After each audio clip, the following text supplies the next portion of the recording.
എരിയുന്ന നരകവും സന്തോഷകരമായ സ്വർഗവും ഇങ്ങനൊക്കെ ഒത്തിരി പുസ്തകങ്ങൾ ഇറങ്ങുന്നുണ്ട്. അവര് ശരീരം വിട്ടിട്ട് ആത്മാവിൽ പോകുന്നെന്ന് അതല്ല പൗലോസ് പറയുന്നത്. മനസ്സുകൊണ്ട് ഞങ്ങളുടെ കൂടെ ഉണ്ടെന്നാണ്. ഇന്ന് എന്റെ സഹപാഠിയായ ഒരു സുഹൃത്ത് അതേപോലെ ഞാൻ സംസാരിച്ചപ്പോൾ കൂടി പറഞ്ഞപ്പോൾ yes we stand with you in thought and prayer എന്ന് പറഞ്ഞു. ഞങ്ങൾ നിങ്ങളുടെ കൂടെ പ്രാർത്ഥനയിൽ കൂടെ ഉണ്ടെന്ന് അവനോട് പറഞ്ഞു. അതിന്റെ അർത്ഥം എന്തുവാ? ഞാൻ ഇവിടെ ഓഫയിൽ കിടക്കുന്ന 2-ാം തീയതി പോകുന്നില്ലെന്നാണ് അതിന്റെ അർത്ഥം. I stand with you in prayer. You are very much in my thought and prayers എന്ന് പറഞ്ഞ അർത്ഥം എന്തുവാ? നിങ്ങൾ എന്റെ ചിന്തയിലും എന്റെ പ്രാർത്ഥനയിലും നിങ്ങളുണ്ടെന്ന് അതിന്റെ അർത്ഥം.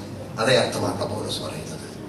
ആത്മാവ് കൊണ്ട് നിങ്ങളുടെ ഞാൻ കൂടെയുണ്ട്. പൗലോസ് അതെ ഒരു കാര്യം ഓർക്കണം, പൗലോസ് സന്ദർശിക്കാത്ത സഭയെ കുറിച്ച് പറയുമ്പോഴാ ഞാൻ ഇതുവരെ നിങ്ങളെ വന്ന് കണ്ടിട്ടില്ലെങ്കിലും ഞാൻ മനസ്സിൽ നിങ്ങളുടെ കൂടെ ഉണ്ട്. അതാ അതിന്റെ അർത്ഥം. വ്യക്തമായി ഞാൻ വിശ്വസിക്കുന്നു. സ്തോത്രം.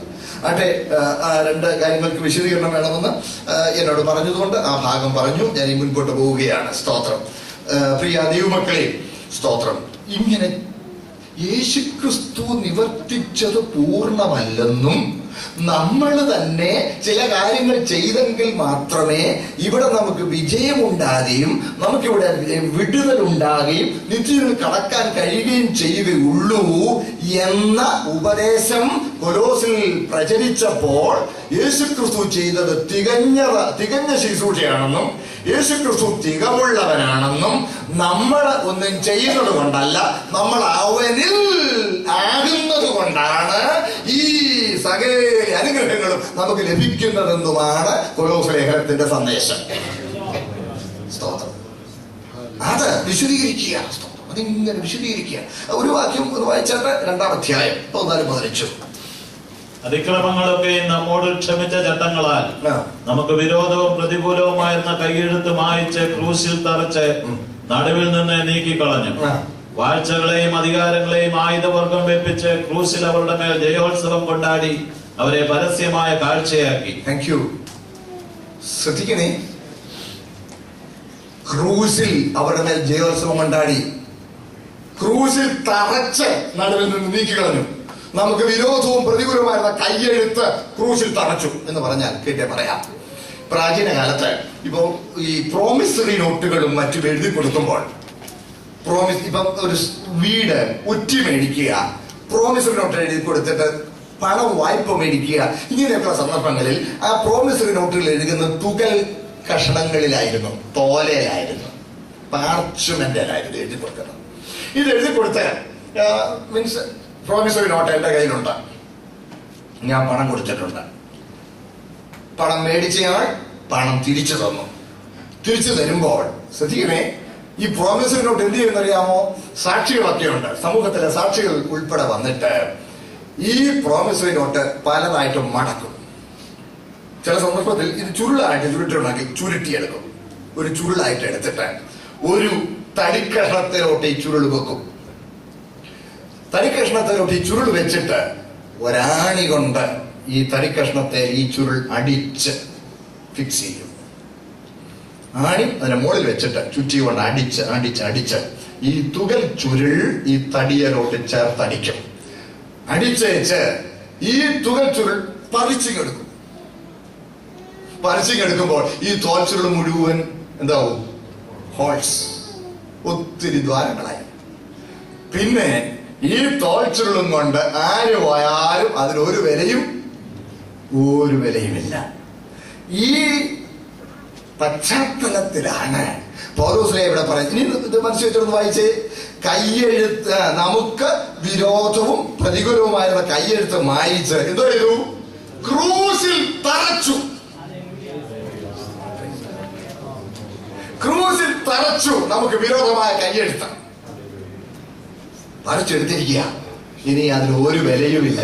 മാത്രമല്ല, വാഴ്ചകളെയും അധികാരങ്ങളെയും ആയുധവർഗം വെപ്പിച്ചു.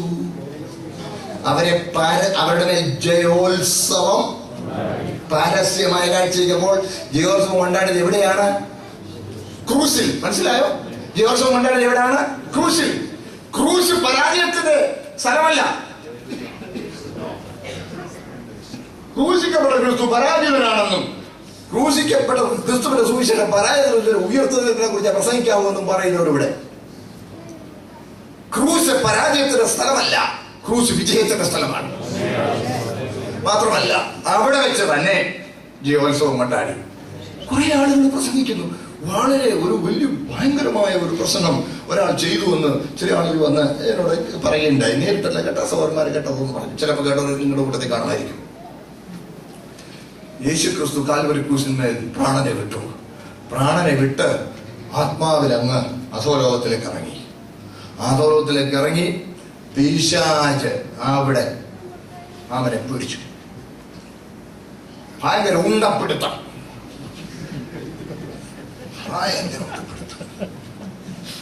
3 ദിവസം ഇത് നീണ്ടു. മനസ്സിലാവുന്നുണ്ടോ? പിശാചായിട്ട് പീഡിപ്പിച്ച് 3 ദിവസം അടിച്ച് ഭയങ്കര ഗുസ്തി കരാട്ടെ കഴിഞ്ഞ് 3-ാം ദിവസത്തിന്റെ ആ സമയമായപ്പോ പിതാവായ ദൈവം ഇവനെ രക്ഷപ്പെടുത്തി. ഇവനെ അവന്റെ കയ്യിൽ നിന്ന് രക്ഷിച്ചു. മനസ്സിലാവുന്നുണ്ടോ? അവിടെ നിന്ന് പുറത്തിയാടി യേശു പുറത്തോട്ട് വന്ന് നോക്കുക. അവിടെ എല്ലാം എന്തോ നോക്കുന്നറിയാമോ? താക്കോൽ, മരണത്തിന്റെ പാതാളത്തിന്റെ താക്കോൽ. തപ്പിയപ്പോ അവിടെ കിടക്കുന്നു. അതുവരെ ആരുടെ കയ്യിലായിരുന്നു?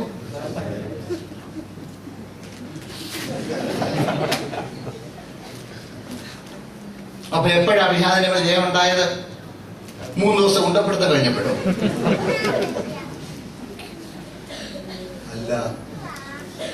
അല്ല, സകലവും നിവൃത്തിയായി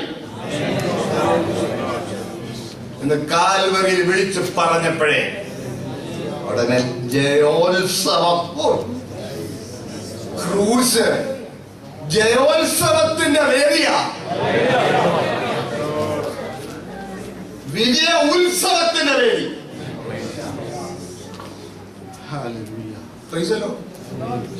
അല്ല, പരാജയത്തിന്റെ സ്ഥലമല്ല. എന്തുവെന്ന് നമ്മളിപ്പോ നമ്മളിവിടെ കേൾക്കുന്നത്? യേശു കുസ്തി പിടിച്ചു ജയിച്ചു എന്ന് പറയുമ്പോഴത്തേക്ക് ജനങ്ങൾ മുഴുവൻ ആവേശം കൊള്ളുന്നു പോലും. പ്ലീസ് തെറ്റിദ്ധരിക്കരുത്. സ്തോത്രം. എന്നിട്ട് അവൻ അന്നേരം അവിടെ നിറങ്ങി. ഇപ്പൊ നടക്കുക, നമ്മളിനി അവനോട് ഇടയ്ക്കിടയ്ക്ക് ഉണ്ടപ്പെടുത്തണം. എങ്ങനെയൊക്കെയാ പ്രയർ വോക്ക്? മനസ്സിലാവുന്നുണ്ടോ? ആരാണ്ട് പറയുന്നുണ്ട് മണിക്കൂർ ഉപവാസം പറഞ്ഞു കൊടുക്കുന്നെന്ന്. ഞാൻ മണിക്കൂർ ഉപവാസം, മിനിറ്റ് ഉപവാസം, ഇത്ര ദിവസം ഉപവാസം, ഇത്ര വെള്ളിയാഴ്ച ഉപവാസം. എല്ലാവരും എന്റെ കൂടെ ഉണ്ടോ? ആദ്യം 40 ദിവസം വീതം സ്ഥിരം ഉപവാസം ഇരിക്കുന്ന ഒരു സഭയെക്കുറിച്ച് ആ ദൈവദാസൻ പറഞ്ഞെന്ന്. ഞങ്ങൾ ആണ്ട് 40 ദിവസം ഇരിക്കുന്നതുകൊണ്ടാണ് ഈ പട്ടണം ഇങ്ങനെ പോകുന്നത്. എല്ലാവരും എന്റെ കൂടെ ഉണ്ടോ?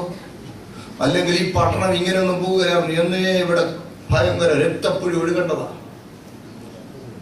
എല്ലാരും കൂടെ ഉണ്ടോ? ദൈവമക്കൾ പ്രാർത്ഥിക്കേണ്ടെന്നല്ല, ഉപവസിക്കേണ്ടെന്നല്ല, പക്ഷെ ഞാൻ എല്ലാ ആണ്ടിലും 40 ഇരിക്കുന്നതുകൊണ്ടാണ് ഇവിടെ കാര്യം നടക്കുന്നതെന്ന് നിങ്ങൾ തെറ്റിദ്ധരിക്കരുത്. എല്ലാവരും എന്റെ കൂടെ ഉണ്ടേ സഹോദരങ്ങളെ? സ്തോത്രം. ദൈവമക്കൾ കർത്താവിനോട് പറ്റിയിരിക്കുന്നതിനാണ്. നമ്മൾ ക്രിസ്തുവിനാകണം. സ്തോത്രം. വ്യക്തമാവുന്നത് ഞാൻ വിശ്വസിക്കട്ടെ. സ്തോത്രം. നമ്മൾ ചെയ്യുന്ന ഒരു കാർമ്മിക നടപടി കൊണ്ടുമല്ല, നമ്മുടെ കർത്താവിൽ മറഞ്ഞിരുന്നിട്ടാണ്. അത് നമ്മൾ എന്ത് ചെയ്യണം? കർത്താവിൽ മറഞ്ഞിരിക്കുന്ന അനുഭവം ക്രിസ്തുവിനാകണം. അതാണ് 1:28 വേഗം വായിച്ചത്. 1:28 അവനെ ഞങ്ങൾ അറിയിക്കുന്നതിൽ ഏത് മനുഷ്യനെയും ക്രിസ്തുവിൽ തികഞ്ഞവനായി നിർത്തേണ്ടതിന് ഏത് മനുഷ്യനെയും പ്രബോധിപ്പിക്കുകയും ഏത് മനുഷ്യനോടും സകല ജ്ഞാനത്തോടും കൂടി ഉപദേശിക്കുകയും ചെയ്യുന്നു. കണ്ടോ? ഏതു മനുഷ്യരെയും അടുത്ത എന്താ? ക്രിസ്തു